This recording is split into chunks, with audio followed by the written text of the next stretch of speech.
ஏன்னா சசிகலா நடராஜன் அவர்களை வந்துட்டு இவங்க ஒரு தற்காலிக பொதுச்செயலாளராக நியமிச்சது வரைக்கும் ஓகே. ஆனா அதை வச்சு அவங்க தேர்தல் நடத்தணும்.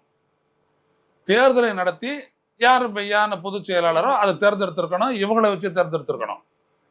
அதை செய்யாம என்ன பண்ணிட்டாங்க, அவங்க சிறைக்கு போனதை சாக்கா வச்சுக்கிட்டு இவங்க என்ன பண்ணிட்டாங்க, சட்டத்தை திருத்தி பொதுக்குழுக்கு அதிகாரம் இருக்குதுன்னு சொல்லி மாத்தி பொதுக்குழுல வந்துட்டு வச்சு என்ன பண்ணிட்டாங்க, ஒரு ஒருங்கிணைப்பாளர் இணை ஒருங்கிணைப்பாளர்னு 2 போஸ்டிங் போட்டு புதுசா உருவாக்கிட்டு அதுல கொஞ்ச நாள் ஓட்டினாங்க.